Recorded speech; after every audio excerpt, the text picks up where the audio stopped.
Hello दोस्तों, क्या हाल है। तारीख आज 13 फरवरी 2025, दिन गुरुवार हो गया। हिंदी तिथि फाल्गुन महीना शुरू हो चुका। आज से नया हिंदी महीना कृष्ण पक्ष प्रतिपदा यानी एकम। और आइए बात करते हैं आज के मुख्य समाचार में देश भर की तमाम बड़ी खबरों पर नजर डालते हैं। देखिए दोस्तों, एक तो आज से जो ये फागुन का महीना शुरू हो चुका है, इसमें काफी व्रत त्योहार वगैरह आने वाले हैं। महाशिवरात्रि और होली जैसे बड़े पर्व भी फाल्गुन माह में हमें देखने को मिलेंगे, है ना। चलिए आगे बढ़ते हैं खबरों में। देखिए पहली बड़ी खबर, 50 रुपए के नोट पर एक बड़ा अपडेट सामने आया। आरबीआई यानी भारतीय रिजर्व बैंक जारी करेगा नया नोट और इस नए नोट पर गवर्नर संजय मल्होत्रा के दस्तखत होंगे। दरअसल खुद आरबीआई की तरफ से यह बड़ा ऐलान किया गया। जो हाल ही में रिजर्व बैंक के नए गवर्नर बने संजय मल्होत्रा, तो उन्होंने कहा कि उनके हस्ताक्षर वाले 50 रुपए के नए नोट जल्द ही हमारे देश में जारी होंगे। वहीं रिजर्व बैंक की तरफ से एक और फैसला लिया गया। आरबीआई ने कोटक महिंद्रा पर लगी पाबंदियों को हटा दिया है। अब ग्राहक फिर से खोल सकेंगे ऑनलाइन अकाउंट और कोटक महिंद्रा बैंक के क्रेडिट कार्ड वगैरह भी आपको मिल पाएंगे। अभी बीते कुछ महीनों से रिजर्व बैंक ने कोटक महिंद्रा बैंक पर यह रोक लगा रखी थी, लेकिन इसे हटा दिया फिलहाल। तो अब आपको कोटक महिंद्रा बैंक के नए क्रेडिट कार्ड भी मिल पाएंगे और ऑनलाइन अकाउंट ओपनिंग की फैसिलिटी फिर से मिलेगी, ठीक है ना। इसके अलावा आरबीआई ने देश भर के सभी प्राइवेट और सरकारी बैंकों से यह आग्रह किया है कि 31 मार्च को सभी शाखाएं खुली रखी जाए, क्योंकि 31 मार्च के दूसरे दिन 1 अप्रैल से ही नया वित्त वर्ष शुरू होगा। तो सरकारी कामकाज के लिए सेवाएं देने वाले सभी बैंकों से खास करके आरबीआई ने ये बैंकों को खुला रखने की अपील की है। चलिए अगली खबर देखिए। गिग वर्कर्स को लेकर एक चौंकाने वाली रिपोर्ट सामने आ रही है कि सालाना 5 लाख रुपए से भी कम कमा पाते हैं 12 घंटे से भी ज्यादा काम करने वाले गिग वर्कर्स। गिग वर्कर्स ऐसे लोगों को कहा जाता है दोस्तों, जो कि ऑनलाइन डिलीवरी वगैरह जैसे जोमेटो, स्विगी के डिलीवरी बॉय हो गए, अमेजोन, फ्लिपकार्ट के डिलीवरी बॉय हो गए, ओला उबर की कैब चलाने वाले हो गए। तो इस तरह के वर्कर्स जो होते हैं उनकी कमाई काफी कम होती है, जितना वो रोजाना घंटे काम करते हैं उस हिसाब से। ऐसा चलिए अगला अपडेट देखिए। प्रधानमंत्री नरेंद्र मोदी ने 14वें भारत फ्रांस सीईओ फोरम को संबोधित किया और इस दौरान कई फ्रांसीसी कंपनियों को आमंत्रित भी किया। अभी आपको पता होगा 2 दिन के दौरे पर पीएम मोदी फ्रांस पहुंचे हैं और यहाँ मोदी ने फ्रांसीसी कंपनियों को भारत में निवेश के बढ़ते अवसर दिखाए और भारत में अपना कारोबार शुरू करने के लिए आमंत्रित किया है। प्रधानमंत्री के इस फ्रांस दौरे के दौरान भारत फ्रांस के बीच कई समझौते भी हुए हैं। एआई यानी आर्टिफिशियल इंटेलिजेंस, परमाणु ऊर्जा, स्टार्टअप समेत भारत फ्रांस के बीच कई सारे बड़े समझौते हुए हैं। एक तो भारत से पिनाका रॉकेट लॉन्चर खरीदेगा फ्रांस। आतंकवाद, परमाणु ऊर्जा समेत कई अहम मुद्दों पर भी प्रधानमंत्री नरेंद्र मोदी और फ्रांस के राष्ट्रपति मैक्रों के बीच बातचीत हुई। देखिए भारत के इस रॉकेट की खासियत 44 सेकंड में ये तबाही मचा देता है। भारत फ्रांस को देने जा रहा है ये घातक रॉकेट लॉन्चर पिनाका, जिससे चाइना और पाकिस्तान भी कांपते हैं। इसे भारत का ब्रह्मास्त्र कहते हैं, जो अब फ्रांस भी चलाएगा। इसके अलावा दोस्तों भारत फ्रांस के बीच टोटल 10 समझौतों पर हस्ताक्षर हुए हैं। प्रौद्योगिकी यानी टेक्नोलॉजी, परमाणु ऊर्जा, नवाचार के क्षेत्र में भी दोनों देशों के बीच सहयोग पर सहमति बनी। वहीं अपने फ्रांस दौरे के दौरान पीएम मोदी और फ्रांस के राष्ट्रपति मैक्रों ने ITER संयंत्र और लॉजिस्टिक कंपनी CMA CGM का दौरा भी किया। पीएम मोदी और फ्रांस के राष्ट्रपति ने मोर्से में पहले भारतीय वाणिज्य दूतावास का संयुक्त उद्घाटन भी किया। मतलब यहाँ नई इंडियन एम्बेसी की ओपनिंग हुई है। इसके अलावा पीएम मोदी ने फ्रांस में गूगल के CEO सुंदर पिचाई से भी मुलाकात की। इस दौरान भारत में डिजिटल बदलाव पर चर्चा हुई।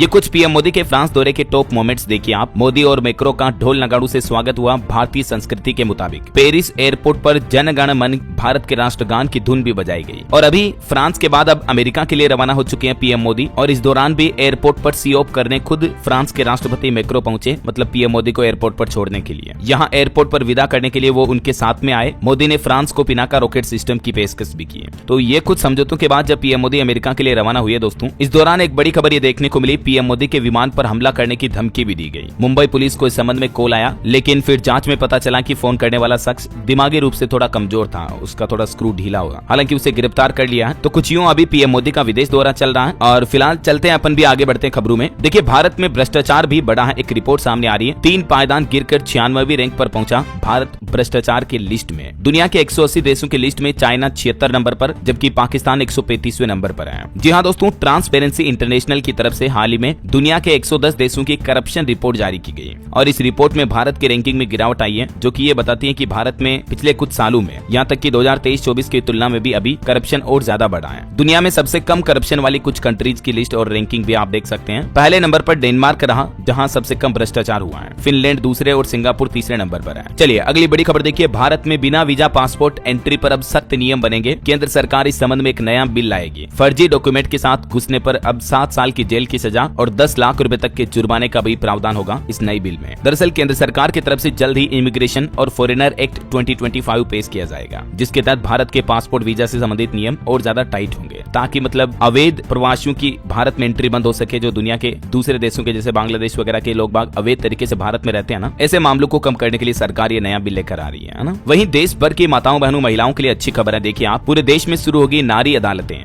जिससे कि महिलाओं की छोटी मोटी शिकायतों का जल्द निपटारा हो सकेगा। अभी क्या होता है कि महिला पुरुष सभी तरह के अलग अलग मामले जो कोर्ट में चलते हैं, हाई कोर्ट, सुप्रीम कोर्ट और इससे नीचे वाले जिला अदालत कोर्ट वगैरह में, राइट। लेकिन अब सरकार का प्लान है दोस्तों कि अगर स्पेशली केवल महिलाओं से जुड़ी कोई दिक्कत है, कोई मामला है, तो उसके त्वरित निपटान के लिए देश भर में नारी अदालतें शुरू होगी। मतलब ये एक तरह की स्पेशल महिला कोर्ट आप समझ सकते हैं, जहां स्पेशली महिलाओं के केस, प्रॉब्लम, समस्याएं निपटाई जाएगी, है ना। पहले इस तरह की महिला अदालतें जम्मू कश्मीर और असम में ऑलरेडी रह चुकी हैं। चलिए अगली खबर देखिए। सरकार ने पीएम सूर्य घर योजना के आंकड़े जारी किए। कहा कि पहले ही साल में देश के 8.5 लाख घरों को इस योजना का फायदा मिला। 45% परिवारों का बिजली बिल भी शून्य हुआ। केंद्र सरकार ने इस योजना के 1 साल पूरे होने के मौके पर ये आंकड़े जारी किए और अभी सरकार का इस महत्वाकांक्षी योजना के तहत लक्ष्य है साल 2027 मार्च तक देश भर में 1 करोड़ से भी ज्यादा घरों में सोलर पैनल लगाने का, है ना। और अगली खबर देखिए आप। केंद्रीय गृह मंत्री अमित शाह ने बड़े अधिकारियों के साथ मीटिंग की। जीरो टेरर प्लान पर एक बड़ा फैसला भी लिया। देश भर से आतंकवाद और नक्सलवाद को खत्म करने के लिए, खास करके जम्मू कश्मीर को आतंकवाद मुक्त बनाने के लिए गृह मंत्री अमित शाह ने यह बैठक की और इसमें नई रणनीति भी बनाई गई।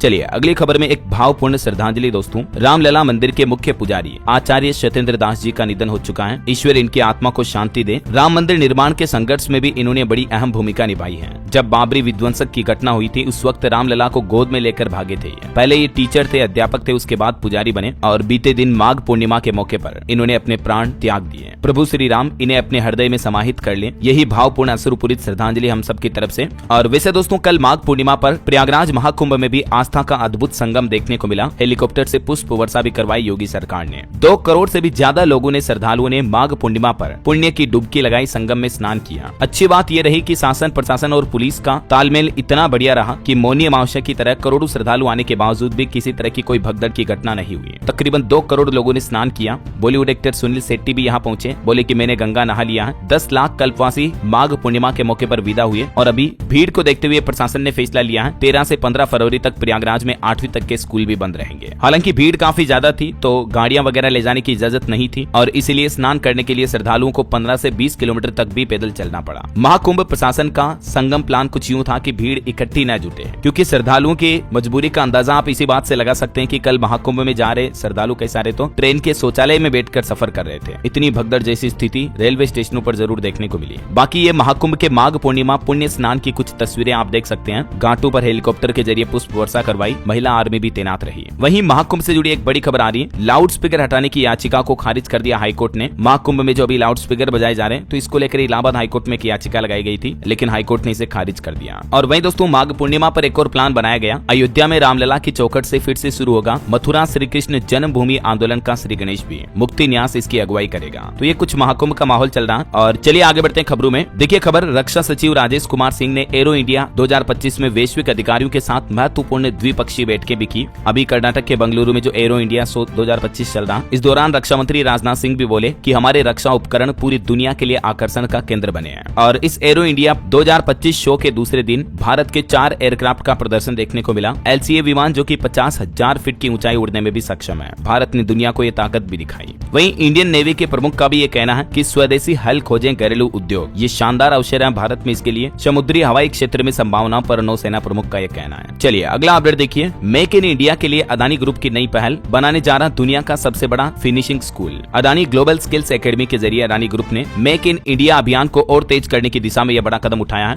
और गौतम रानी ने गुजरात के मुद्रा में दुनिया के सबसे बड़े फिनिशिंग स्कूल को शुरू करने की घोषणा भी की है। चलिए अगला अपडेट देखिए। सुप्रीम कोर्ट ने मुफ्त सुविधाओं पर चिंता जताई और चुनावी वादों में फ्रीबीज देने की परंपरा की आलोचना कर सख्त टिप्पणी भी की। फ्रीबीज या फ्री की रेवड़ी का मतलब समझ गए होंगे आप। चुनाव के दौरान अक्सर राजनीतिक पार्टियां घोषणा करती हैं कि अगर हमारी सरकार आई, हम चुनाव जीते तो फ्री गैस सिलेंडर देंगे, फ्री राशन देंगे, महिलाओं को 2,000, 4,000, 5,000 हर महीने देंगे, फ्री बिजली, फ्री पानी, सब कुछ फ्री फ्री फ्री। तो ऐसी जो घोषणाएं करती हैं राजनीतिक पार्टियां, इस पर सुप्रीम कोर्ट ने कहा कि चुनाव के वक्त इस तरह की फ्रीबीज का ऐलान गलत है। केंद्र सरकार से कहा कि ऐसा करके आप परजीवियों की जमात खड़ी कर रहे हैं, क्योंकि लोगों को सब कुछ फ्री मिल जाएगा तो फिर लोग काम ही नहीं करना चाहेंगे। और इस मुद्दे पर अब सुप्रीम कोर्ट ने केंद्र सरकार और चुनाव आयोग को जवाब देने को कहा है और 6 सप्ताह बाद इस मामले पर दोबारा सुनवाई होगी। कहीं न कहीं ये सुप्रीम कोर्ट का कहना वाकई में सही है, क्योंकि इतनी ज्यादा फ्री की योजनाओं की घोषणाएं नहीं होनी चाहिए। हाँ ठीक है, थोड़ा बहुत गरीबों को फायदा मिलना चाहिए अलग अलग तरह की सरकारी योजनाओं के जरिए, लेकिन जरा आप खुद ही सोचिए, सब कुछ घर बैठे ही लोगों को सीधा हलवा मिल जाएगा तो फिर कौन काम करना चाहेगा, कौन क्यों मेहनत करेगा जरा। तो ऐसी फ्री योजनाओं के बजाय सरकार को बुनियादी ढांचे पर फोकस करना चाहिए। ग्राउंड लेवल पर किस तरह से लोगों की फैसिलिटी, सुविधाओं को बढ़ाया जाए, किस तरह से देश के इंफ्रास्ट्रक्चर डेवलपमेंट को बढ़ावा दिया जाए, बेरोजगारी को खत्म करें, रोजगार रोजगार के अवसर कैसे बढ़ सके, देश में नए नए कल कारखाने, उद्योग, काम धंधे कैसे बढ़ाए जाए, इस पर सरकार अगर ज्यादा पैसा खर्च करे, ज्यादा फोकस करे तो ज्यादा बेहतर होगा, राइट। मेरी तो ये पर्सनल ओपिनियन है, और बाकी आपका क्या राय और विचार है इस पर कमेंट करके बताइएगा जरूर मुझे। फिलहाल आगे बढ़ते हैं खबरों में। देखिए आप 28 साल का सपना साकार होने जा रहा। वंदे भारत से अब आप जम्मू कश्मीर का सफर तय कर पाएंगे। 17 फरवरी को देश के प्रधानमंत्री नरेंद्र मोदी कश्मीर के लिए नई वंदे भारत एक्सप्रेस ट्रेन को हरी झंडी दिखाएंगे, इसका उद्घाटन करेंगे। ये ट्रेन जम्मू से श्रीनगर तक चलेगी और रास्तों में कई खूबसूरत वादियों से होकर गुजरेगी, है ना। और इस ट्रेन की कई खास बात है, बर्फ में भी ये ट्रेन चल सकती है क्योंकि इसमें हीटिंग सिस्टम भी लगाया गया है। तो 17 तारीख को इसका उद्घाटन किया जाएगा। वहीं खबर है दोस्तों, आज लोकसभा में पेश हो सकता है इनकम टैक्स का नया बिल। इसके पन्ने 823 से घटाकर 622 किए गए। अनडिस्क्लोज्ड इनकम के तहत आएंगे क्रिप्टो एसेट भी। अब मतलब कि जो बिटकॉइन वगैरह क्रिप्टो करेंसी में इन्वेस्ट करते हैं वो इस नए बिल के तहत अनडिस्क्लोज्ड इनकम के तहत माने जाएंगे। तो आज 13 फरवरी को ये न्यू इनकम टैक्स बिल को सरकार संसद में पेश कर सकती है। बाकी ये अगले साल 1 अप्रैल 2026 से ही लागू होगा, नया इनकम टैक्स बिल, है ना। और भी इस बिल में क्या क्या प्रावधान है, इसकी 4 बड़ी बातें आप देख सकते हैं स्क्रीन पर, है ना। और चलिए अगली खबर देखिए। चीनी एआई डीपसीक से साइबर सुरक्षा को खतरा है, तो केंद्र सरकार जल्दी इसको लेकर कुछ नए दिशा निर्देश भी जारी कर सकती है, क्योंकि इस मामले पर अब दिल्ली हाईकोर्ट में तो एक याचिका भी लगाई गई। चैट जीपीटी की तरह चाइना के इस एआई चैटबॉट डीपसीक को ब्लॉक करने की याचिका लगाई है दिल्ली हाईकोर्ट में, सुरक्षा खतरों का हवाला देते हुए। तो अब केंद्र सरकार भी इसको लेकर जल्दी नई गाइडलाइन जारी करेगी। और इसके अलावा चाइनीज मोबाइल एप्स पर भी खबर आ रही दोस्तों। 5 सालों बाद 36 चाइनीज एप्स की भारत में दोबारा एंट्री होने जा रही है। 2020 में सरकार ने कई सारे चाइनीज मोबाइल ऐप को बैन किया था, टिकटॉक, यूसी ब्राउजर वगैरह। तो इनमें से कुछ चाइनीज एप्स को अब सरकार ने वापस शुरू करने का फैसला किया है। हालांकि इसमें टिकटॉक वगैरह शामिल नहीं है, लेकिन भारत में बैन कई सारे चीनी एप्स अब वापस आपको प्ले स्टोर, ऐप स्टोर पर देखने को मिलेंगे। कौन कौन से, जैसे एक्जेंडर, ताओबाओ, मैंगो टीवी, यूको वगैरह, ये सभी एप्स अब आप भारत में भी यूज कर पाएंगे, ठीक है ना। बहरहाल अभी तो कुछ और महत्वपूर्ण और काम की खबरें देखेंगे दोस्तों अपन, लेकिन फिलहाल वक्त हो चला है आज के ताजा मौसम समाचार जानने का। और हाँ, आपको याद दिला दूं, अगर आप डीएलएस न्यूज चैनल पर पहली बार आए हैं और चैनल से अभी तक भी जुड़े नहीं हो दोस्तों, तो जुड़ जाइए। चैनल को सब्सक्राइब करके बेल आइकन जरूर दबा दीजिएगा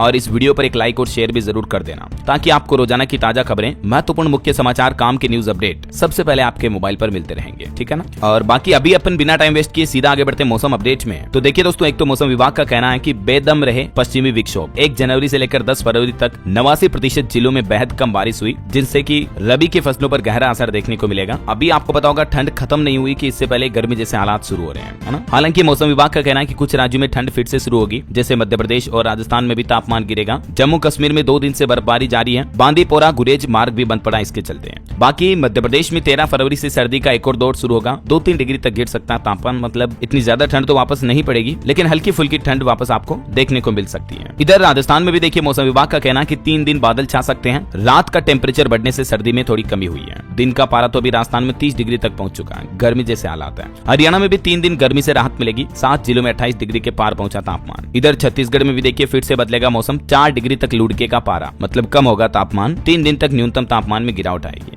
बाकी और भी अगले 24 घंटों के दौरान मौसम की संभावित गतिविधियां क्या रह सकती हैं, जिसकी कुछ जानकारी आप देख सकते हैं स्क्रीन पर। ओके, और चलिए मौसम के बाद सराफा बाजार पर नजर डाल लेते हैं। तो देखिए दोस्तों, आज सोने में गिरावट देखी गई। चांदी थोड़ी महंगी हुई है। सोना 636 रुपए गिर कर अभी 84,845 रुपए प्रति 10 ग्राम चल रहा है, जबकि चांदी का भाव मामूली बढ़त के साथ 94,189 रुपए प्रति किलो पर पहुंच गया है। आजकल सोने चांदी के दाम बहुत ज्यादा ही बढ़ रहे हैं। मार्केट एक्सपर्ट का तो ये अनुमान है कि इस साल सोना 1 लाख रुपए के भी पार जा सकता है। सोने की कीमतें क्यों बढ़ रही हैं, इसके पीछे कुछ वजह भी आप देख सकते हैं। अमेरिका की ट्रंप सरकार आने के बाद और वैश्विक बाजार में महंगाई दरें वगैरह और शेयर मार्केट में भारी गिरावट के चलते भी लोगों का रुझान सोने की तरफ बढ़ा है, तो इसीलिए सोने की कीमतों में तेजी देखने को मिल रही है। बाकी स्टॉक मार्केट की अगर बात करें तो बीते दिन भी भारतीय स्टॉक मार्केट का सेंसेक्स 122 अंक गिरकर 76,171 पर बंद हुआ। कुछ कंपनियों के नतीजे देखिए आप। HAL का तीसरी तिमाही में मुनाफा 14% बढ़कर 1440 करोड़ रुपए रहा। और म्यूचुअल फंड इन्वेस्टमेंट पर भी रिपोर्ट आ रही कि बीते महीने जनवरी में इक्विटी म्यूचुअल फंड में 39,687 करोड़ रुपए का निवेश आया, जो कि इससे पिछले महीने दिसंबर के मुकाबले 3.5% कम रहा। लगातार 47वें महीने विड्रॉल से ज्यादा इन्वेस्टमेंट देखा गया म्यूचुअल फंड में। हालांकि म्यूचुअल फंड SIP में लगातार दूसरे महीने भी 26 करोड़ रुपए के पार पहुंचा आंकड़ा। AUM में भी बढ़ोतरी हुई, मतलब नए निवेशकों की संख्या तेजी से बढ़ रही है SIP वगैरह में, है ना। और स्टॉक पर अपडेट आना देखिए, VI के शेयर में 4% से ज्यादा की गिरावट रही। ट्रेड के दौरान भी 8% गिरावट रही और बीते एक साल में 41% गिर चुका वोडाफोन आइडिया का शेयर। वहीं खबर है, जनवरी महीने में गोल्ड ETF में भी रिकॉर्ड तोड़ 2950 करोड़ का निवेश आया। सोने के दाम बढ़ने के साथ ही अब अब लोग बाग गोल्ड के ETF में भी निवेश बढ़ा रहे हैं। बीते एक साल में गोल्ड ETF ने 35% तक का रिटर्न दिया है, तो इसीलिए भी निवेशक ज्यादा रुझान दिखा रहे हैं। ओके, और चलिए मार्केट के बाद आगे बढ़ते हैं खबरों में। तो एक अच्छी खबर तो आम आदमी के लिए आ रही है, महंगाई के मोर्चे पर राहत भरी न्यूज देखिए आप। जनवरी महीने में खुदरा महंगाई दर 5 महीने के सबसे निचले स्तर 4.31% पर रही। मतलब बीते महीने हमारे देश में रिटेल महंगाई दर में गिरावट आई है, जो कि 5 महीने के सबसे लोएस्ट पॉइंट पर है, जो कि अच्छी बात है। खाने पीने की चीजों के दाम कुछ घटे हैं, ठीक है। और इसके अलावा किसान भाई लोगों के लिए खबर देखिए, पीएम किसान योजना का अब आसानी से मिलेगा लाभ। AI यानी आर्टिफिशियल इंटेलिजेंस की एंट्री हो चुकी है। किसान ए मित्र अब नई पहचान बनेगी। खुद केंद्रीय कृषि मंत्री की तरफ से इस बात की जानकारी दी गई, जिसके तहत दोस्तों कृषि मंत्री का कहना है कि कृषि के क्षेत्र में आने वाली चुनौतियों के हल और किसानों की सहायता के लिए अब सरकार आर्टिफिशियल इंटेलिजेंस AI को नियुक्त करने जा रही है, ताकि किसानों से जुड़ी कोई भी समस्या हो तुरंत समाधान मिल सके, है ना। वहीं दिल्ली वालों के लिए जरूरी खबर देखिए, वाहनों की जब्ती और रिलीज के नियम बदले जाएंगे। परिवहन विभाग की तरफ से इस संबंध में अधिसूचना भी जारी की गई है। अब अगर आप ट्रैफिक रूल्स का उल्लंघन करते हो और आपका वाहन पकड़ लिया जाता है, तो वाहन को छुड़ाने के लिए कितना समय मिलेगा और इस संबंध में पहले क्या नियम था, ये बदलाव की जानकारी भी आप देख सकते हैं स्क्रीन पर, ठीक है। इसके अलावा देखिए आप, दिल्ली ट्रांसपोर्ट डिपार्टमेंट के 6 अधिकारी गिरफ्तार किए गए। दिल्ली में आम आदमी पार्टी की हार के बाद अब CBI ने ये पहली बड़ी कार्रवाई की है। वैसे दिल्ली में नए मुख्यमंत्री को लेकर भी खबर आ रही कि मोदी की वापसी के बाद ही दिल्ली भाजपा विधायकों की बैठक होगी। मतलब पीएम मोदी अमेरिका से जब वापस भारत आएंगे ना, तो उसके बाद दिल्ली के नए मुख्यमंत्री का नाम तय किया जाएगा। और बाकी दोस्तों, दिल्ली में नई सरकार बनने के साथ ही अब 100 दिन का एक्शन प्लान भी तैयार किया जा रहा है। हालांकि अभी तक नई सरकार, नए मुख्यमंत्री का गठन नहीं हुआ है। उससे पहले ही दिल्ली में मुख्य सचिव की एक बैठक हुई। सभी विभागों को 15 दिन का समय दिया गया है, और जिसमें कहा गया कि दिल्ली में नई सरकार बनने के बाद पहले 100 दिन क्या क्या काम होगा, क्या डेवलपमेंट विकास होगा, इस बात की जानकारी अधिकारियों को देनी होगी। एक्शन प्लान तैयार करने को कहा है सभी विभागों से। चलिए अगली बड़ी खबर देखिए, प्लास्टिक के प्रयोग पर 1 मार्च से लगेगा प्रतिबंध। अवहेलना करने वालों पर ठोस कार्रवाई भी की जाएगी। फिलहाल यह नया नियम लागू करने का आदेश हरियाणा राज्य के हिसार प्रशासन की तरफ से जारी किया गया। धीरे धीरे पूरे स्टेट और देश में भी ये नियम लागू होंगे। वहीं दोस्तों, इंडियाज गोट लेटेंट को लेकर विवाद के बीच अब खबर आ रही है। समय रैना ने डिलीट किए इस इंडिया गोट लेटेंट के सभी एपिसोड, और इस विवाद पर भी उन्होंने प्रतिक्रिया देते हुए कहा कि संभालना मुश्किल हो गया था। खैर अभी उन्होंने माफी भी मांगी है, और इंडियाज गोट लेटेंट विवाद पर उन्होंने सारे वीडियो, सारे शो के जो जितने भी एपिसोड थे सबको हटा दिया है। वो बोले कि मेरा मकसद सिर्फ लोगों को हंसाना था, बाकी बयान काफी घटिया देखने को मिले इनके शो के उस एपिसोड में, है ना। चलिए किसान आंदोलन से जुड़ी खबर है। किसान नेता डल्लेवाल ने बिस्तर से ही किसान महापंचायत को संबोधित किया और केंद्र सरकार से भी कृषि क्षेत्र को मजबूत करने का आग्रह किया है। खनौरी बॉर्डर पर डल्लेवाल ने फिर से किसान भाई लोगों को संदेश दिया। बोले कि डिपोर्ट हुए युवाओं का हाथ पकड़े सरकार। और इस दौरान खनौरी मोर्चे पर किसान नेता बलदेव सिंह सिरसा को हार्ट अटैक भी आ गया। उसके बाद उन्हें हॉस्पिटल में भर्ती किया गया। वैसे अभी एक दिन बाद ही, मतलब कल 14 फरवरी को केंद्र सरकार के साथ किसानों की बैठक भी होने जा रही है। इस बैठक में भी आमरण अनशन कर रहे किसान नेता डल्लेवाल भी शामिल होंगे। चंडीगढ़ में ये बैठक होगी कल 14 तारीख को, ठीक है। और इस बैठक में फसलों की MSP पर कानूनी गारंटी समेत अन्य मांगों का जिक्र करेंगे किसान भाई लोग सरकार के साथ। तो देखते हैं इस बैठक के बाद आखिर सरकार क्या फैसला लेती है किसानों के हित में। जो भी अपडेट आएंगे मैं आपको बताता रहूंगा। और वही खबर देखिए दोस्तों, कल वैलेंटाइन डे के मौके पर यूपी की राजधानी लखनऊ में भी एंटी रोमियो स्क्वाड अलर्ट रहेगी, ताकि लड़का लड़कियों के साथ किसी तरह की कोई बुरा बर्ताव ना हो, है ना। वही खबर आनी, बीते साल 2024 में नफरती भाषणों में 74% तक की बढ़ोतरी हुई है। भारत की राजनीति को लेकर ये रिपोर्ट सामने आ रही है, और इस नफरती भाषणों में भाजपा और उसके सहयोगी दल सबसे आगे रहे हैं। इंडिया हेट लैब की लेटेस्ट रिपोर्ट ये बताती है, देखिए जरा। और एक रिपोर्ट आ रही, बीते साल 2024 में राज्यों व केंद्र शासित प्रदेशों ने कल्याणकारी योजनाओं का भी 62% फंड इस्तेमाल नहीं किया। मतलब देखिए, जारी फंड का सिर्फ 38% ही 40% से भी कम यूज किया गया। जरा देखिए आप, ये ऑफिशियल सरकारी आंकड़े बताते हैं। चलिए टोल टैक्स पर एक बड़ी अच्छी खबर आ रही दोस्तों, फ्री में होगा अब आपका टोल क्रॉस। एक बार पेमेंट करें और हर बार हाईवे फ्री रहेगा। देश के परिवहन मंत्री नितिन गडकरी की तरफ से नया प्लान बनाया जा रहा, जिसके तहत मतलब दोस्तों लोगों का जहां से जिस टोल प्लाजा से रोजाना आना जाना होता रहता है, तो वो अब पास ले पाएंगे। 2 ऑप्शन मिलेंगे पास के। 3000 रुपए का भुगतान करना पड़ेगा, जिसके जरिए 1 साल तक नेशनल हाईवे और एक्सप्रेसवे पर यात्रा कर पाएंगे वो। और इसी तरह से लाइफ टाइम टोल पास पाने के लिए 15 साल तक के लिए वैलिड होगा। इसे पाने के लिए आपको 30,000 रुपए तक चुकाने पड़ेंगे। तो ये भी सड़क परिवहन राजमार्ग मंत्रालय की तरफ से नया प्लान बनाया जा रहा है ना। वही देखिए, मिनिस्ट्री ऑफ कॉर्पोरेशन की एक नई पहल, देश में अब एयरलाइंस टिकटों की बिक्री कर सकेंगी कृषि ऋण समितियां भी। केंद्रीय गृह मंत्रालय की बैठक में अमित शाह द्वारा ये इजाजत दी गई। और SC/ST आरक्षण पर हाईकोर्ट का एक बड़ा फैसला देखिए दोस्तों, मुंबई हाईकोर्ट ने आरक्षण नियमों पर अपना फैसला सुनाया और कहा कि दिव्यांगों को नहीं मिलेगा SC/ST जैसे प्रयासों का अधिकार। बॉम्बे हाईकोर्ट की तरफ से इस संबंध में एक याचिका को भी खारिज कर दिया और कहा कि मतलब याचिका में ये गुजारिश की गई थी कोर्ट से कि दिव्यांग लोगों को भी SC/ST के बराबर आरक्षण का लाभ मिले। लेकिन बॉम्बे हाईकोर्ट ने इस याचिका के दौरान साफ साफ इनकार कर दिया। चलिए खबर देखिए, भारत के ग्रीन क्रेडिट प्रोग्राम से बढ़ेगा भारत में वन क्षेत्र। देश के 17 राज्यों में 57,700 हेक्टेयर भूमि को चिन्हित किया गया है, जहां वन क्षेत्र के रूप में डेवलपमेंट किया जाएगा। ज्यादा से ज्यादा पेड़ पौधे लगाए जाएंगे, वन उगाए जाएंगे, है ना। और इसरो के लिए भी एक अच्छी खबर आ रही, देखिए मिशन गगनयान से पहले गुड न्यूज आई। स्पेस में संपर्क के लिए यूरोपीय एजेंसी की प्रणाली के साथ परीक्षण पूरा हुआ, भारतीय अंतरिक्ष अनुसंधान संगठन इसरो का ये। और खबर है, सुप्रीम कोर्ट ने इंद्राणी मुखर्जी को विदेश यात्रा करने की इजाजत नहीं दी। सुप्रीम कोर्ट के जजों ने कहा कि इस बात की कोई गारंटी नहीं है कि आप विदेश जाने के बाद वापस आएंगे, तो इसलिए सुप्रीम कोर्ट ने उनके विदेश दौरे की इजाजत भी नहीं दी। और WHO की एक चौंकाने वाली रिपोर्ट देखिए दोस्तों, बीते 8 साल में भारत के कई राज्यों में पहुंचा जीका वायरस, जो कि मच्छरों के काटने के जरिए फैलता है, तो इसके बचाव के लिए विशेष ध्यान देने की जरूरत है। बाकी भारत के अभी अधिकतर राज्यों तक जीका वायरस पहुंच चुका है। खुद WHO की तरफ से ये डेटा जारी किए गए, देख सकते हैं आप। मध्य प्रदेश, तमिलनाडु, राजस्थान, केरल, महाराष्ट्र, यूपी, दिल्ली, कर्नाटक समेत कई राज्यों में जीका वायरस के केस मिल चुके हैं। और वहीं खबर है दोस्तों, एरो इंडिया 2025 शो जो अभी चल रहा है, इसमें एयर चीफ्स राउंड टेबल का भी भारत ने आयोजन किया। दुनिया के 17 देशों के वायुसेना प्रमुख इसमें शामिल हुए हैं। वहीं सरकार ने आंकड़ों में बताया कि अमृत सरोवर योजना के तहत बीते महीने जनवरी 2025 तक 68,000 से भी ज्यादा सरोवरों का निर्माण हुआ भारत में। 2022 से ये योजना शुरू हुई थी, है ना। और किसानों से जुड़ा एक और अपडेट आ रहा कि सरकार ने मध्य प्रदेश, महाराष्ट्र और अन्य प्रमुख उत्पादक राज्यों में MIS के परिवहन घटक के कार्यान्वयन को भी मंजूरी दी है। खास करके टमाटर वगैरह की गिरती कीमतों को देखते हुए सरकार का ये प्लान है। वहीं खबर है दोस्तों, अक्टूबर जनवरी में डॉलर के मुकाबले रुपये में लगभग 3.5% तक की गिरावट रही, लेकिन अन्य एशियाई देशों की करेंसी से भारतीय रुपया अभी भी मजबूत है। वित्त राज्य मंत्री की तरफ से ये जानकारी दी गई। और खबर है, राजस्थान में भारत मिस्र के बीच संयुक्त विशेष बल अभ्यास साइक्लोन थर्ड के नाम से शुरू हुआ। और खबर है, भारत में एशिया का पहला वर्टिकल लिफ्ट ब्रिज भी बनकर तैयार हुआ। जब निकलेंगे शिप, मतलब यहाँ से जब जहाज गुजरेंगे तो इस पुल का एक हिस्सा 72 फीट ऊपर उड़ जाएगा।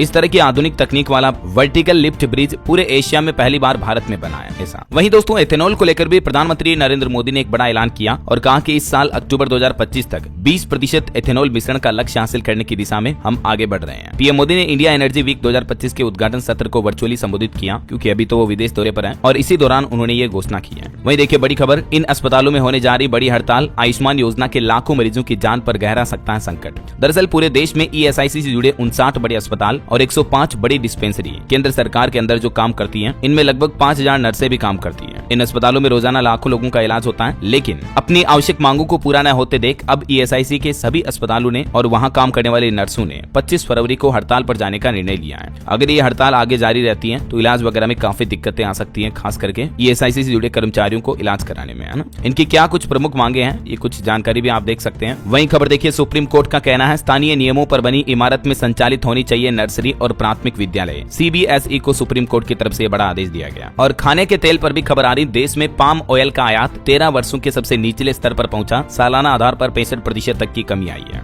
वहीं विकसित भारत 2047 के सपने पर एक रिपोर्ट देखिए दोस्तों, रिपोर्ट आ रही है कि विकसित भारत का लक्ष्य हासिल करने के लिए हमें जुटाने होंगे 347 लाख करोड़ रुपए। वित्तीय क्षेत्र का तेजी गति से विस्तार होना भी जरूरी होगा, तभी भारत डेवलप्ड कंट्री का लक्ष्य हासिल कर पाएगा 2047 तक, है ना। और सहारा निवेशकों से जुड़ा एक अपडेट देखिए दोस्तों, सुप्रीम कोर्ट ने आदेश दिया सहारा के वर्सोवा प्लॉट की वैधता पर सरकार दाखिल करे रिपोर्ट कि ये सहारा समूह का जो वर्सोवा प्लॉट है ये आंशिक रूप से या पूरी तरह से मैंग्रोव वन क्षेत्र है या नहीं। इस बात को लेकर सुप्रीम कोर्ट ने केंद्र सरकार को नोटिस जारी किया और क्लेरिफिकेशन देने को कहा है। वहीं खबर देखिए, ट्राई ने बनाया नया नियम, जो भी टेलीकॉम कंपनियां छुपाएगी एक बात, उन पर लगेगा 2 से लेकर 10 लाख रुपए तक का जुर्माना। और इस नए नियम में ट्राई ने एक तो टेलीकॉम कंपनियों को कहा कि ग्राहकों को बार बार परेशान करने वाली जो प्रमोशनल अनचाही कॉल्स आती है, कंपनियों के फोन मैसेज आते हैं, उन पर तेजी से लगाम लगाया जाए, ठीक है। और ये डेटा भी अब ट्राई को देना होगा टेलीकॉम कंपनियों को, अगर नहीं देगी तो कंपनियों पर उल्टा तगड़ा जुर्माना लगाया जाएगा, ऐसा मतलब है ना। अच्छा, वहीं खबर देखिए, कल वैलेंटाइन डे के मौके पर इंडिगो कंपनी की तरफ से कपल्स के लिए स्पेशल ऑफर निकाला है। अगर आप 2 टिकट बुक कराते हैं तो 50% तक का डिस्काउंट भी मिलेगा आपको। इस टाइमिंग के दौरान आपको ये टिकट बुक कराना है। और छात्र छात्राओं के लिए एक बड़ा अपडेट आ रहा है, जम्मू के युवा अब डोगरी में भी कर सकेंगे UG से लेकर PG तक की पढ़ाई। 50 से ज्यादा किताबों का अनुवाद होगा।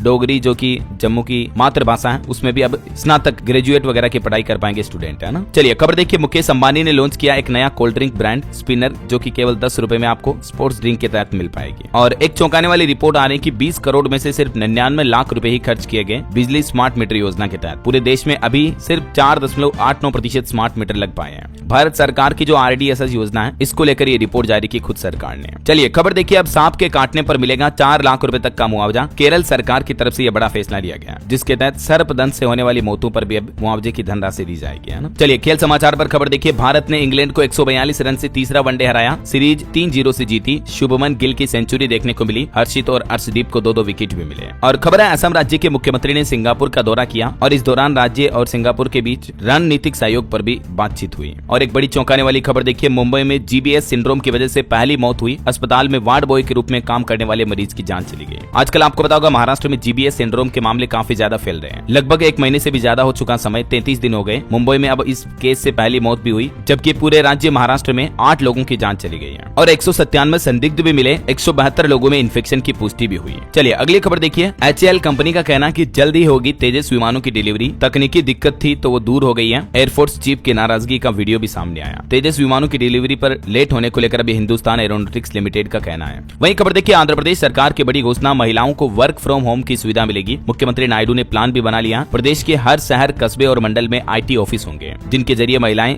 घर बैठे काम कर पाएंगी। और खबर देखिए, हरियाणा जंगल सफारी पर PM मोदी को चिट्ठी लिखी गई। कांग्रेस सांसद ने सोशल मीडिया पर शेयर की, कहा कि इसे रद्द करें, अरावली को संरक्षण करने की जरूरत है। ऑटो इंडस्ट्री से खबर आ रही दोस्तों, सिंपल वन जेन 1.5 इलेक्ट्रिक स्कूटर लॉन्च हुआ। इसकी कीमत 1,66,000 रुपए है। फुल चार्ज करने पर 248 किलोमीटर की रेंज का दावा कर रही कंपनी ओला S1 प्रो प्लस से इसका मुकाबला होगा। और स्पेस साइंस से खबर देखिए, सुनीता विलियम्स और बुच विल्मोर मार्च महीने में धरती पर लौटेंगे। बीते 8 महीनों से ये स्पेस स्टेशन में फंसे हुए हैं और अब एलन मस्क की कंपनी स्पेस अक्ष इन्हें धरती पर वापस लाएगी। और खबर है दोस्तों, मथुरा में बागेश्वर बाबा धीरेन्द्र कृष्ण शास्त्री का विरोध किया गया। ब्रजवासियों ने कहा कि हम प्रेमानंद महाराज के साथ हैं। धीरेन्द्र शास्त्री लोगों को भड़का रहे हैं। चलिए खबर है, हिमाचल प्रदेश मंत्रिमंडल की बैठक में बजट सत्र पर होगा ऐलान। पेंशन योजना से लेकर सरकारी भर्तियों पर भी चर्चा होगी। वहीं झारखंड में देखिए, जमीन मालिकों के लिए एक राहत भरी खबर आ रही है। दाखिल खारिज पर झारखंड सरकार की तरफ से एक बड़ा फैसला लिया गया है, जिसके तहत अब तकनीकी कारणों से किसी भी आवेदन को अस्वीकृत करने पर अंचलाधिकारी कार्यवाही के दायरे में आएंगे। झारखंड की हेमंत सोरेन सरकार द्वारा जारी आदेश की जानकारी भी आप देख सकते हैं। चलिए खबर है, उत्तर प्रदेश, दिल्ली और उत्तराखंड राज्यों की कनेक्टिविटी अब आसान होगी। यूपी की योगी सरकार ने MDA को सौंपा एक नए रिंग रोड के निर्माण का कार्य भी। ये देख सकते हैं, इस रूट पर रिंग रोड बनाया जाएगा। वहीं उत्तर प्रदेश में शराब प्रेमियों के लिए भी एक बुरी खबर आ रही है। यूपी सरकार ने आबकारी नीति में एक बड़ा बदलाव किया है। बियर की 132 दुकानों पर लटकेगा ताला। नई शराब की आबकारी नीति लागू होने जा रही है और शराब की दुकानों के लाइसेंस के आवेदन की प्रक्रिया भी आज 13 फरवरी से शुरू होगी। और यूपी सरकार का एक और प्लान देखिए, दुनिया के हर कोने तक पहुंचेंगे नोएडा में बने खिलौने। NCR के हजारों लोगों को नौकरी भी मिलेगी और नोएडा के टॉय पार्क में बने खिलौनों को दुनिया भर में एक्सपोर्ट भी किया जाएगा, है ना। चलिए कुछ स्टेट न्यूज अपडेट देख लेते दोस्तों फटाफट से। देखिए राजस्थान अजमेर की यह घटना, यह एक डीजल से भरा टैंकर पलट गया और उससे डीजल बहने लगा तो लोग बाग बाल्टियां, ड्रम, डिब्बे वगैरह लेकर भरने के लिए आ गए। लेकिन ऐसी लापरवाही कभी ना करे दोस्तों, क्योंकि कई बार ऐसी स्थिति में विस्फोट हो जाता, आग लग जाती है तो कई लोगों की जान जाने का रिस्क रहता है। ये प्रशासन की भी लापरवाही देखने को मिली, सामने आई, देख सकते हैं आप। और वहीं राजस्थान के किसान भाई लोगों के लिए भी अच्छी खबर है। 28 फरवरी तक होगी अब मूंगफली की खरीद। किसानों की मांग पर सरकार ने 13 दिन इसकी अवधि बढ़ाई है। चलिए मध्य प्रदेश से बड़ी खबर देखिए, MP में 50,000 करोड़ का निवेश करेगा अवाडा ग्रुप। दिल्ली में मुख्यमंत्री मोहन यादव बोले कि उद्योगपतियों से बात नहीं करेंगे तो रोजगार कहां से आएगा। और अभी तो बस कुछ ही दिन में मध्य प्रदेश में आपको पता होगा ग्लोबल इन्वेस्टर समिट का भी आयोजन होने जा रहा। इस दौरान रिन्यूएबल एनर्जी पर 10 घंटे बातचीत होगी। 500 उद्योगपति और अफसर इस समिट में शामिल होंगे। अंबानी अडानी भी MP में इन्वेस्ट कर सकते हैं। 24-25 फरवरी को ये GIS का आयोजन होगा। वही देखिए मध्य प्रदेश उज्जैन महाकाल मंदिर में प्रवेश का नया द्वार तैयार हो चुका है। 15 फरवरी को मुख्यमंत्री करेंगे रुद्र सागर ब्रिज का लोकार्पण भी। और खबर है मध्य प्रदेश के 108 नव नियुक्त अधिकारियों का विशेष सम्मान किया जाएगा। वर्ल्ड बुक ऑफ रिकॉर्ड्स ने इंदौर में सम्मान समारोह भी आयोजित किया। और MP के सरकारी कर्मचारियों का आंदोलन भी शुरू होने जा रहा। 51 मांगों को लेकर भोपाल में महारैली की चेतावनी दी। 16 फरवरी को अम्बेडकर पार्क में होगी सभा। OPS बहाली इसका प्रमुख मुद्दा होगा, यानी पुरानी पेंशन योजना को फिर से लागू करने की मांग के चलते अब ये मध्य प्रदेश के कर्मचारी आंदोलन शुरू करने जा रहे हैं। और MP में देखिए संविदा कर्मियों को भी 50% आरक्षण नहीं मिला। शिक्षक भर्ती परीक्षा के नियम पुरानी नीति से बना दिए गए। आयु सीमा में छूट भी नहीं मिली, तो इसको लेकर भी अब संविदा कर्मियों में विरोध रोष देखा जा रहा है। चलिए खबर है 2 दिन के दौरे पर गोरखपुर पहुंचे मुख्यमंत्री योगी आदित्यनाथ। शंकराचार्य विदुशेखर से मुलाकात भी की और आज 102 करोड़ रुपए के प्रोजेक्ट्स का लोकार्पण शिलान्यास भी करेंगे गोरखपुर में CM योगी। चलिए खबर है हरियाणा निकाय चुनाव के बाद बजट सत्र की तारीख तय होगी। गवर्नर ने आदेश जारी किया। मुख्यमंत्री नायब सिंह सैनी पहली बार बजट पेश करेंगे राज्य का। ऑनलाइन सुझाव भी मांगे गए हैं, तो आप दे सकते हैं। वही देखिए हिमाचल में स्कूलों में बदलेगा छुट्टियों का शेड्यूल। शिक्षा मंत्री के विदेश से लौटते ही नोटिफिकेशन जारी होगा। DC की पावर पर शिक्षक संगठनों को आपत्ति भी है। और खबर है दोस्तों 27 फरवरी को उत्तराखंड आ सकते हैं प्रधानमंत्री नरेंद्र मोदी। गंगोत्री धाम के शीतकालीन प्रवास मुखवा जाएंगे। 1 महीने में PM मोदी का यह दूसरा दौरा हो सकता है। और उत्तराखंड में UCC पोर्टल पर शादी के रजिस्ट्रेशन की संख्या भी 1000 के पार पहुंची। वहीं उत्तराखंड के पुष्कर सिंह धामी सरकार की कैबिनेट बैठक हुई और इस बैठक में बजट पर मुहर लगी, पूर्व विधायकों की पेंशन वगैरह बढ़ाई गई और भी कुछ फैसले लिए गए, देख सकते हैं आप जानकारी। और उत्तराखंड वासियों के लिए एक और अच्छी खबर है, अब राज्य में ही मिल पाएगी आपको सस्ती सीएनजी। यूपी यानी उत्तर प्रदेश वगैरह नहीं जाना पड़ेगा। बजट में ऐसा भी प्लान कर रही है धामी सरकार, है ना। चलिए कुछ एजुकेशनल खबरें देख लेते हैं दोस्तों। देखिए पंजाब में पुलिस कांस्टेबल के 1746 पदों पर भर्ती का ऐलान किया है। आवेदन 21 फरवरी से शुरू होंगे। ये देख सकते हैं कुछ इंपोर्टेंट डेट्स वगैरह भी इस नोटिस में। और इसके लिए पंजाब सरकार ने हेल्प डेस्क भी गठित कर दिए। 13 मार्च तक चलेगी ये भर्ती प्रक्रिया, ठीक है। और इसके अलावा मध्य प्रदेश में देखिए मिडिल स्कूल एवं प्राइमरी टीचर भर्ती के लिए आवेदन की तिथि को बढ़ाया गया। जो एमपी शिक्षक भर्ती परीक्षा थी उसमें अब कैंडिडेट 20 फरवरी 2025 तक आवेदन कर पाएंगे। इसके अलावा मध्य प्रदेश में देखिए बोर्ड परीक्षा में 0 या फिर 90% से ज्यादा अंक लाने वाले विद्यार्थियों की उत्तर पुस्तिका मुख्य परीक्षक भी जांचेंगे, अब डबल चेक होगी मतलब। और देखिए परीक्षा पे चर्चा कार्यक्रम के दूसरे एपिसोड में दीपिका पादुकोण ने बच्चों के साथ परीक्षा पर चर्चा की। एक्ट्रेस बोली डिप्रेशन को छिपाए नहीं, बताएं, पर्याप्त नींद लें, खुली धूप में जाएं, ये सुपर पावर्स हैं। दीपिका पादुकोण ने छात्रों को तनाव कम करने के लिए माता पिता और शिक्षकों से बातचीत करने की सलाह भी दी है। चलिए अब आगे बढ़ते हैं खबरों में। मोबाइल फोन लॉन्चिंग पर अपडेट देखिए आप। Vivo V50 स्मार्टफोन 17 फरवरी को लॉन्च होगा। इसमें कैमरे वगैरह भी आपको अच्छे मिलेंगे। Battery 6000 mAh। कुछ अंतर्राष्ट्रीय न्यूज है। अमेरिकी राष्ट्रपति डोनाल्ड ट्रंप ने एक आदेश जारी करके देश में प्लास्टिक स्ट्रॉ पर लगे प्रतिबंध को हटा दिया है। वहीं ट्रंप ने इस्पात और एल्यूमिनियम पर भी लगाया 25% टैरिफ। अब यूरोपियन यूनियन भी जवाब देगा। ट्रेड वॉर शुरू होने का खतरा है क्योंकि अमेरिका अभी दुनिया के कई देशों पर अपने टैरिफ प्लान बढ़ाता जा रहा है ना। और इधर देखिए इजरायल हमास जंग पर भी खबर है। नेतन्याहू ने चेतावनी दी और कहा कि हमास शनिवार तक हमारे बंधकों को रिहा करें, नहीं तो फिर सीज फायर खत्म हो जाएगा और जंग फिर से शुरू होगी। यहाँ तक कि उन्होंने तो अपने सैनिकों को भी तैयार रहने का आदेश जारी कर दिया है। ओके, और चलिए अंत में आज के राशिफल पर नजर डाल लेते हैं। देखिए मिथुन और मकर राशि वालों को रुका पैसा मिल सकता है आज। प्रॉपर्टी में निवेश के लिहाज से कन्या राशि वालों के लिए भी दिन अच्छा रहेगा। और भी कुछ अलग अलग राशियों का राशिफल आप देख सकते हैं स्क्रीन पर। और हाँ दोस्तों, आप मुझे कमेंट करके बताइए कि दुनिया का अगला AI समिट किस देश में आयोजित होगा। अभी जो फ्रांस में हो रहा, अगला AI समिट कहाँ होगा, कमेंट करके बताइए। और सही जवाब देने वाले लोगों को रैंडमली सेलेक्ट होने पर DLS न्यूज टीम की तरफ से एक शानदार सरप्राइज गिफ्ट जीतने का मौका मिलेगा। और इसी के साथ ही दोस्तों, अगर आपको वीडियो अच्छा लगा तो इसे लाइक करना, शेयर भी करना। DLS न्यूज चैनल को सब्सक्राइब करके बेल आइकन जरूर दबा देना रोजाना ऐसी इन्फॉर्मेटिव जानकारियां देखते रहने के लिए। ओके, ख्याल रखिएगा अपने आप का, अपने परिवार का। मिलेंगे अगले नेक्स्ट अपडेट में, तब तक के लिए जय हिंद, जय भारत, वंदे मातरम।